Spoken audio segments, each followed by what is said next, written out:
The Poco X2 is here, and with it we also have the new Sony IMX 686 sensor. This new 64 megapixel sensor is an upgraded version of the Sony IMX 586, which we all know was a powerhouse sensor.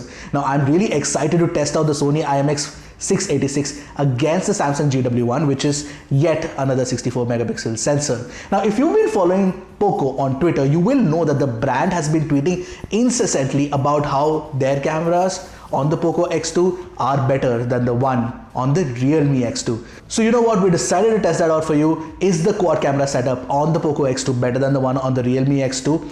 And just for fun, we've also added the Poco F1 in the mix to make this an interesting three-way camera battle. I'm Ershad from Mr. Phone, and let's get this video started.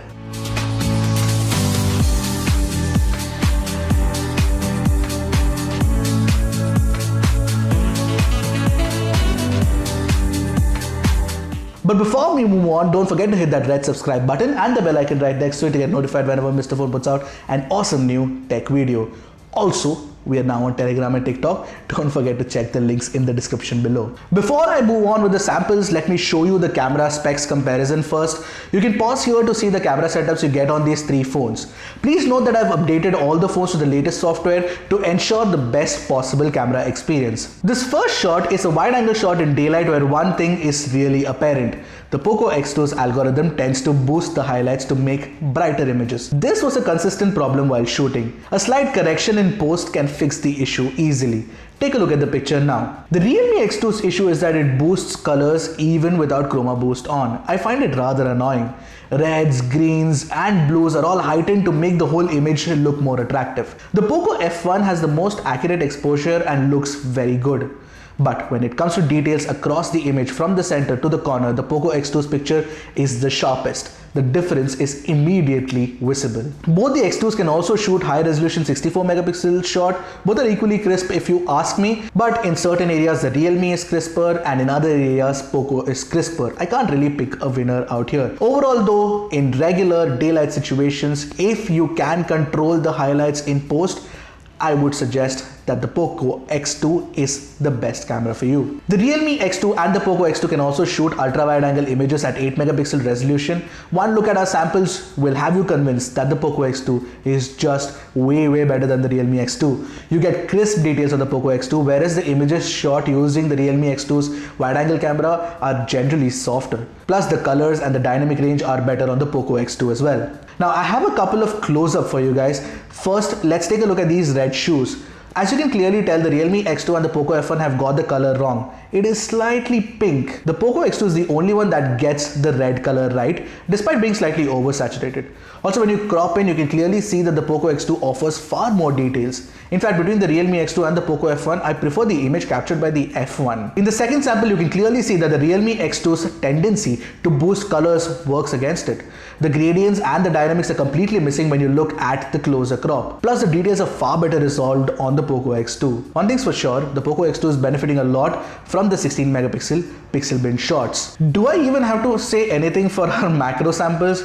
If you want a camera for macro photography, just close your eyes and pick up the Poco X2. Plus, you can also do video with it for whatever it is worth. Moving on to portrait shots, all the three phones I think do an excellent job. As far as facial tones go, the Poco F1 and the Poco X2 are close to natural and look good. The Realme X2 has picked up the reds to look like Vishal has some sort of pigmentation issue. You will see that Vishal's face looks extremely crisp in the Poco X2 shot when you don't look at the picture at 100% crop. Closer inspection clearly reveals that Poco is sharpening the details unnecessarily on the X2. Both the F1 and the Realme X2 have far more natural details. Switching on to the second portrait shot, I also felt that X2's portrait looks like the subject is cut out of the background in Photoshop. The blur doesn't look very believable. Also, the cutout itself is far more even and clean on the Realme X2. Despite the color consistency issue, I'd go with the Realme X2 when it comes to portraits. I'm really not a fan of artificial sharpening. When it comes to selfies, the X2 just punches ahead with crisp details and excellent facial tones. The Poco X2 for some odd reason is too contrast heavy and there's a lot of noise at close crop.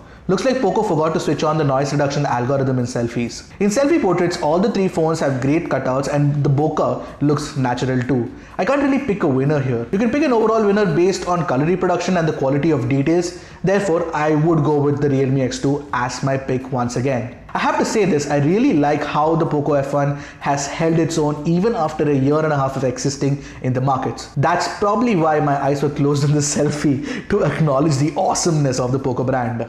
All the three phones can shoot at a top resolution of 4K 30fps, and when it comes to video recording, the Poco X2 comes out on top. It has the best electronic image stabilization, no autofocusing issues, crisp details, great sound, the works.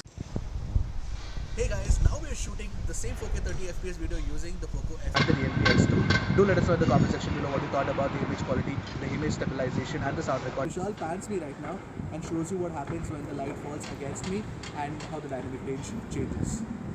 In fact, both the Poco F1 and the Realme X2 don't have any kind of stabilization at all. The Poco F1 struggles with shifting focus and the Realme X2's footage just doesn't look crisp enough. However, switching to 1080p 60fps video, you do get stabilization on the Realme X2, making it my choice for shooting 60fps footage. In 1080p 30fps footage, you can pick between either one of the three phones and not be disappointed with it. That said, I feel the Poco X2 has an edge with more details and better sound quality. In selfie videos, the Realme X2 offers stabilization, giving it an immediate edge.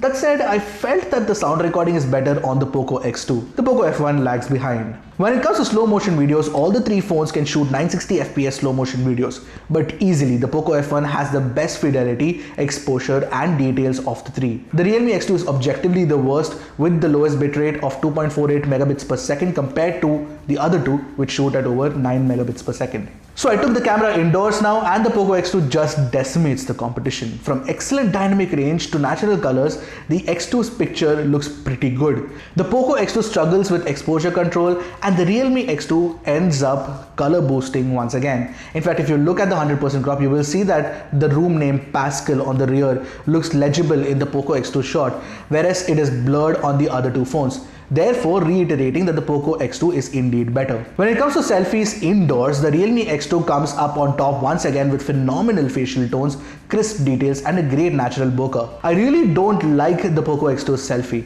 Inspecting it at 100% crop reveals a crazy amount of noise. It feels like Poco forgot to tune the algorithm entirely. In fact, Xiaomi phones in general really need to improve the selfie performance. I still like the Poco F1's selfies over the Realme X2 though. Let's go hunting in the dark, shall we? And in the dark, the Poco X2 has better light sensitivity. I was pretty convinced even before using it that the Sony IMX 686 would be great for low light shots. Even without night mode on, the resulting picture is extremely crisp. With night mode on, the Poco X2 doesn't do much to improve the exposure. In fact, the other two play catch up well. However, the Poco X2 is again on top once again. The second picture with night mode on is an even more damning evidence that the Poco X2 has a far more resolving sensor. Just look at the crisp outline of the buildings in the rear. In our final sample, the Poco X2 just makes it even more apparent that the night mode shot is just fabulous. The X2 does an incredible job of capturing the laptop screen without blowing out the highlights too. The noise control is way better too on the Poco X2 compared to the other phones. Now you must be wondering, which is the second best at low light shots and night mode? Well, it is the Realme X2 obviously. If you want to use flash, once again the Poco X2 steers clear ahead of the two. The Realme X2 comes in second and the Poco F1 comes in last. When you take selfies in low light, the Realme X2 has a night mode for better, much cleaner exposure. This makes the face look natural and skin tones as accurate as they can be in low light. I must say that Realme has really nailed the whole selfie game. All the three phones have the option for a selfie flash as well.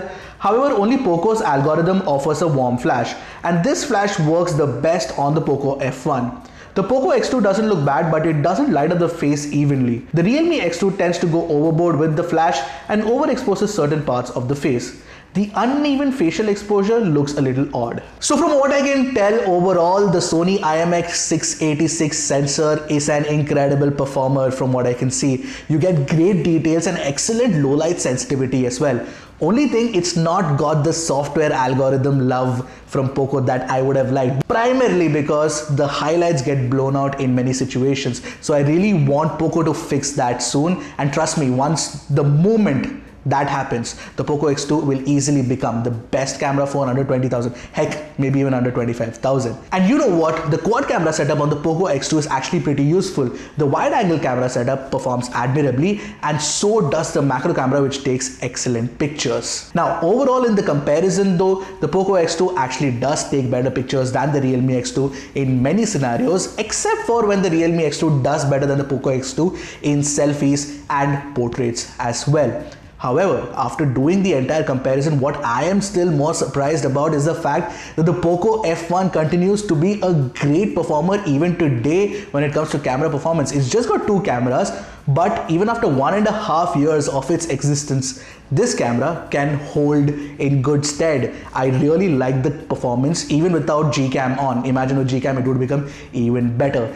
Honestly, overall, Poco, I feel, has the great opportunity to become the leader in camera technology and camera performance in mid-range and budget flagship segment, provided it gives some more software love to its hardware. So that's it from me. That was our full camera comparison of these 3 phones. I hope you guys liked it. Do let me know in the comment section below what you thought about it.